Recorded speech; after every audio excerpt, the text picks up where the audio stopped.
রাজধানীর চানখারপুলে জুলাই আগস্টের মানবতাবিরোধী অপরাধের মামলায় সাবেক ডিএমপি কমিশনার হাবিবুর রহমান সহ ৮ জনের বিরুদ্ধে অভিযোগ গঠনের শুনানির জন্য ২৯ জুন দিন ঠিক করেছে আন্তর্জাতিক অপরাধ ট্রাইব্যুনাল। একই সাথে পলাতক ৪ আসামির পক্ষে ট্রাইব্যুনালের খরচে আইনজীবী নিয়োগ দিয়ে বিচার কাজ এগিয়ে নেওয়ার নির্দেশ দিয়েছে আদালত। বিচারপতি গোলাম মুর্তজা মজুমদারের নেতৃত্বে ৩ সদস্যের ট্রাইব্যুনাল এই আদেশ দেন।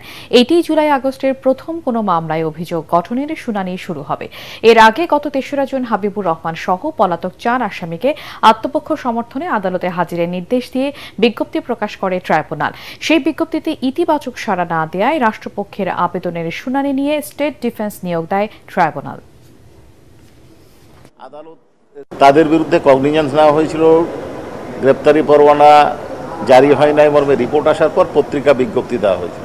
পত্রিকা বিজ্ঞপ্তি ট্রাইব্যুনালে জমা দেওয়া হয়েছে।